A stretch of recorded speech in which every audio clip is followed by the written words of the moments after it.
Assalamualaikum. Selamat siang, Prof. Agik. Waalaikumsalam, Jo. Masuk, Jo. Makan ya, Jo. Sini, Jo. Apa kabar kamu, Jo? Alhamdulillah baik, Pak. Iya, gimana? Kamu kesini ngapain? Iya nih, Pak. Tumben nih Bapak berlibur kayak gini malah di kandang. Iya, Jo. Ini tugas saya sebagai peternak maupun dosen, Jo. Ya harus belajar banyak terhadap ternak-ternak ini. Wah, hebat sekali ya. Ngapain kesini nih? Iya Pak nih, saya ingin bermain sekaligus Yo. bertanya untuk mau nambah wawasan juga. Iya. Apa itu? Tentang kesehatan hewan. Banyak banget lah. Nanti kita satu lah. Tadi mau ngapain kesini? Tujuan datang saya kemari ini ingin menanyakan sesuatu pada Bapak. Saya mempunyai pertanyaan yang cukup besar. Kira-kira manfaat kita itu mempelajari mata kuliah PKTT itu gunanya untuk apa sih Pak bagi mahasiswa? Karena bagi saya sendiri itu masih banyak kejanggalan seperti itu Pak. Oh gitu, Jo. Walah, kamu jangan repot-repot mempelajari mata kuliah ini kok selama ini kok kayak berat begitu. Betul sih, tapi pertanyaan kamu bagus, Jo. Jadi mata kuliah ini mengharapkan mahasiswa itu mampu melihat ya dan mempelajari model peternakan berkelanjutan dan kemudian sehat dan produktif. Nah, jika nanti mereka itu lulus, Jo, mereka tuh dapat mengimplementasikan di masyarakatnya di lapangan dengan hamparan wilayah tertentu itu mewujudkan peternakan yang berkelanjutan dan sehat, juga produktivitasnya tinggi gitu, Jo. Jangan sulit-sulit. Apa benar sebelumnya tadi kan sudah membicarakan tentang bermanfaat nih Prof. Nah, kemudian apa sih hubungannya lingkungan kandang antara kelembapan dan temperatur terhadap kondisi ternak? Pasti ada, Jo. Pasti itu. Karena lingkungan itu terutama ya di sini Anda coba ini ada angin nih. Ini lingkungan nih, Jo. Angin ya. Kemudian ada temperatur. Kalau diukur temperatur ini nih. Temperatur sekarang 30,7 itu dari lingkungan, Jo. Dan kemudian ada air nih, ya, ada kelembapan di udara kita ini. Nggak lihat, Jo, tapi ada air nih. Kita berenang di atas kelembapan nih. Ya, coba kita buktikan. 67% relatif humidity, Jo. Artinya paling tidak, Jo, ada temperatur, ada kelembapan, ada semilir angin, ya. Ini akan mempengaruhi ternak kita tuh. Ternak kita nyaman kan, tuh. Ternaknya itu tenang gitu, bebas berpikir, nggak stres. Oh, jadi seperti itu Pak. Wah, makin mantap nih ilmu saya ya. Tentang temperatur dan kelembapan kondisi ternak tentunya ya Pak ya. Iya, Jo. Jadi itu penting temperatur dan kelembapan ya. Ayo kan kita ke sana aja coba lingkungan ini untuk belajar lingkungan ya. Ayo, Jo. Prof, menurut Prof, apakah kita mungkin untuk mengatur mikroklimat agar kondisi ternak itu terpengaruh seperti itu? Oh, sangat mungkin, Jo. Sangat mungkin. Coba lihat aja, Jo, sini, Jo. Ini apa, Jo? Tanaman apa, Jo? Ini jati. Iya Pak ya. Ya. Kemudian itu ada alpukat. Ya. Ada pepaya. Ini pepaya pisang, Jo. Ini pepaya maksudnya. Nah, itu pisang lagi, Jo. Jadi, Jo, vegetasi ini ya itu akan menangkap matahari di mana, Jo? Waduh, tegak, Jo. Udah matahari jam 12 ya di atas. Matahari panas itu ditangkis oleh tanaman hutan ini yaitu jati daun-daun sehingga matahari sinarnya itu ke kandang itu sudah diserap panasnya, Jo. Di sisi lain tadi kita lihat ada angin, Jo. Angin juga menghilangkan panas yang di dalam kandang termasuk kelembapan, Jo. Dengan demikian kondisi di kandang itu kan kita bisa ngatur, Jo, secara alamiah. Coba bayangkan kalau nggak ada perubahan itu. Rusak kan, Jo? Panas kan? Panas karena matahari tidak terangkis. Nah, artinya apa, Jo? Kita bisa mengatur mikroklimat yaitu temperatur dan kelembapan di dalam kandang itu dengan cara menanam pohon tinggi. Dan kemungkinan adanya angin kencang itu masuk di kandang atau ventilasi dalam kandang itu harus baik sehingga kandang itu temperaturnya itu stabil, tidak panas dan tidak lembab karena adanya angin, sehingga ternak tadi itu nyaman, ya. Itu Jo, yakin nggak Jo ini Jo? Harus yakin Jo, ya, sip ya. Wah, ternyata banyak sekali ya fungsi-fungsi pepohonan sekitar kandang. Sudah buat ternaknya nyaman, sirkulasi udara juga terpengaruhi. Selain itu, panas matahari pun bisa terhalau. Akibatnya ternak ini tidak kepanasan. Bener nggak, Pak? Kita ke sana dulu coba ya. Lihat ternak kita ya.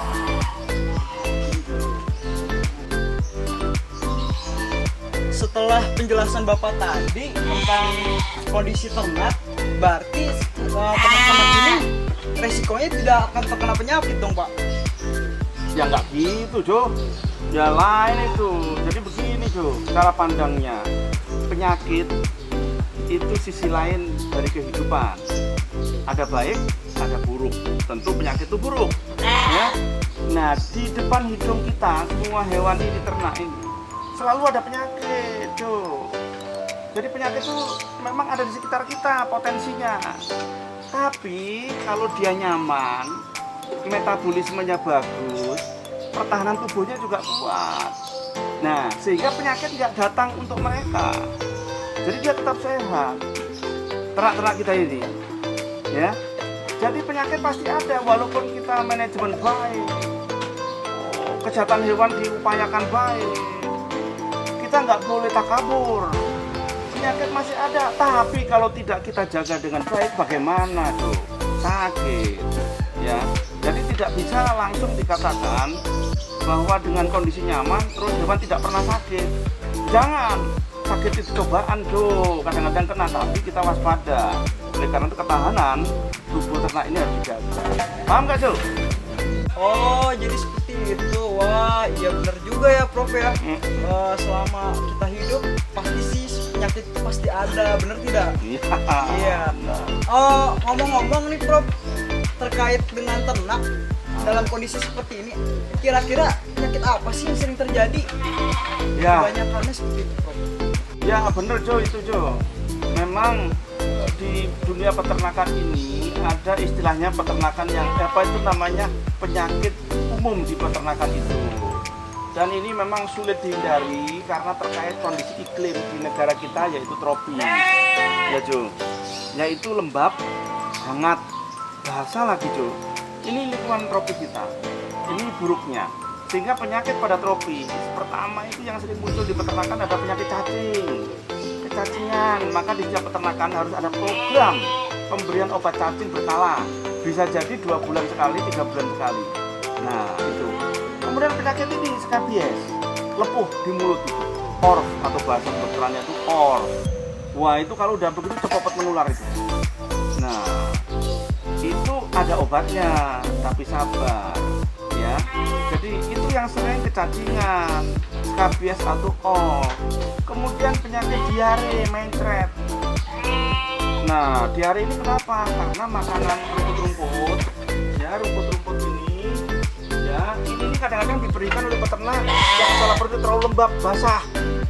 Ya sehingga kemudian mereka itu kembung. Nah kembung ya, itu penyakit umum. Kalau udah kembung, kemudian besoknya diikuti diare atau mencret. Nah itu aja sih sebetulnya. Yang lain ada, tapi selama manajemennya bagus, itu bisa dikendalikan. Tapi penyakit rakyat ya, penyakit peternakan umumnya ya maksud saya itu seperti itu. Jo, paham nggak Jo? Walah, ternyata biarpun kondisi kita sudah bagus, kondisinya bagus, lingkungan kandang bagus, manajemen ternak juga bagus, masih bisa juga ya, Prof, ternyata terkena berbagai macam penyakit. Wah, kalau kayak gini sih kita juga harus waspada tentunya ya. Apalagi di kalangan tropis kita ini ternaknya ternak tropis. Betul. Yo, ayo kita keliling lagi lihat itu vegetasi yang lain Jo.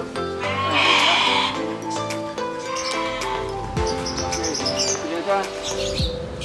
Ya, ini hutan tadi itu. Wah, hutan jatinya berjajar Jo, ini ada taman pangan Jo. Ini kan terong dan sebagainya Jo. Ya, itu. Nah. Ada beberapa pertanyaan lagi sih, Prof, sebenarnya. Yang kali ini tuh materinya lumayan berat deh buat saya sendiri dan juga teman-teman khususnya. kira-kira apa sih Prof hubungan antara lingkungan kandang terus manajemen ternak serta keserawan Prof? Nah ketiga ini apa sih hubungannya? Prof kita harus belajar itu loh. Ya, itu memang berat Jo. Pak Aki aja juga bingung Jo. Wah, tapi harus kita jawab Jo. Ya, jadi bener tuh. Jadi itu hubungannya erat sekali. Jadi kalau ternaknya itu nyaman, dia sehat. Tadi kan saya ceritakan Jo. Nyaman, sehat. Kemudian ketika itu dipantau kesejahteraan hewannya yang seperti praktikum kamu lalu, maka menjadi baik atau sangat bagus kesejahteraan hewannya. Kenapa? Karena pengelolaannya juga manajemennya bagus, kondisi lingkungannya nyaman, dan ternaknya itu nyaman dan sehat. Nah, itu keserawannya bagus. Jadi cara memandang keserawan itu jangan keserawan itu sebagai suatu definisi saja, tapi keserawan itu dalam implementasi di lapangan. Bagaimana dengan keserawan baik, maka pastinya manajemen pengelolaan ternaknya, kesehatan hewannya juga diharapkan baik. Itu loh Jo hubungannya. Paham nggak Jo? Wah, mantap Jo. Oh iya, satu lagi Prof. Ini tentang keserawan. Memang apa pentingnya sih keserawan itu di peternakan Indonesia? Nah, keserawan itu kenapa sih penting? Wong kita manusia aja belum sejahtera, udah mikirin hewan sih. Bagaimana Prof? Seperti itu kira-kira tanggapannya?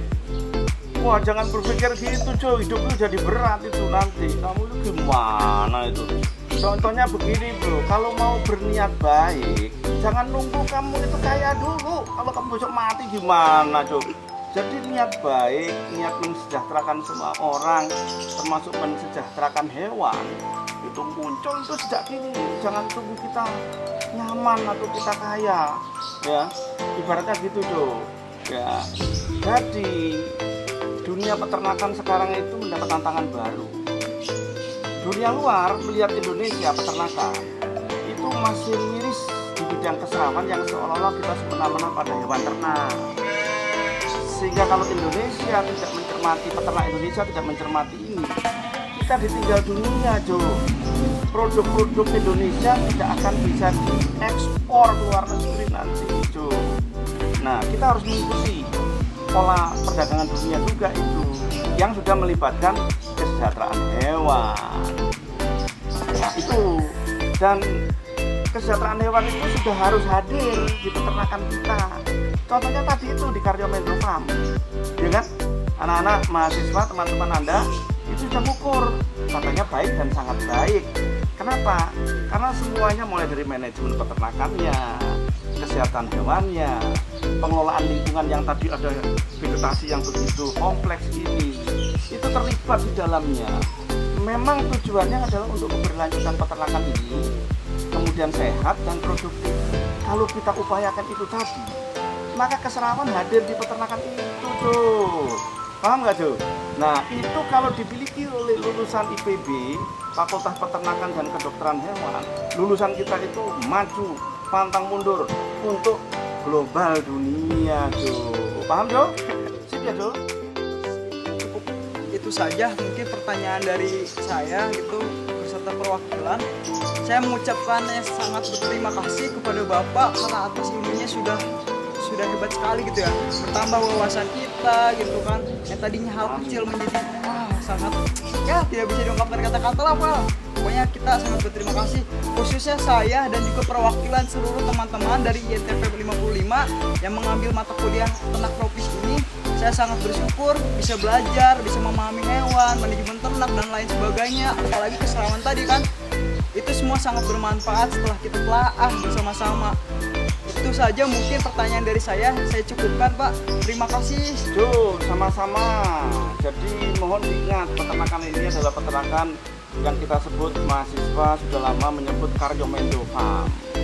Memang peternakan ini adalah untuk pendidikan ya, dan penelitian. Ya. Saya juga mengucapkan terima kasih ini atas perhatian teman-teman dari mahasiswa angkatan 53 ya. 55 ya. Angkatan 55. itu atensinya sangat luar biasa walaupun kondisi kuliah praktikum itu online, tapi semangat untuk menghadirkan mata kuliah ini di kondisi online maupun offline itu cukup tinggi ya. Salam ya pada teman-teman saudara ya. Ini perjuangan belum selesai, maka mahasiswa harus bangkit untuk siapa? Untuk prestasi pribadi diri sendiri maupun prestasi bangsa Indonesia. Salam satu jiwa, Jo. Ya, terima kasih sama-sama ya, salam ya. Kalau begitu teruskan saja ya. Saya mohon pamit dulu ya, karena ada keperluan. Oke, silakan kalau begitu ya. Oke, terima kasih kepada seluruh teman-teman yang sudah memberikan kesempatan juga bagi saya dan teman-teman yang lain untuk bisa praktikum di Karimendo, dan juga terima kasih kepada Pak Adik Suprayogi sebagai tuan rumah yang mau menerima kami juga. Oke teman-teman, kesimpulannya untuk hari ini, untuk praktikum ini adalah kita sebagai mahasiswa harusnya bersyukur dapat belajar tentang mata kuliah ini, karena di mata kuliah ini banyak sekali gitu ilmu-ilmu yang kita nggak tahu, khususnya kayak tadi kan kalian aja nggak tahu gitu, apalagi saya gitu kan. Nah, untuk kedepannya mudah-mudahan materi yang ada di sini dari video ini semoga bisa bermanfaat untuk kalian semuanya. Oke, salam satu jiwa, dadah.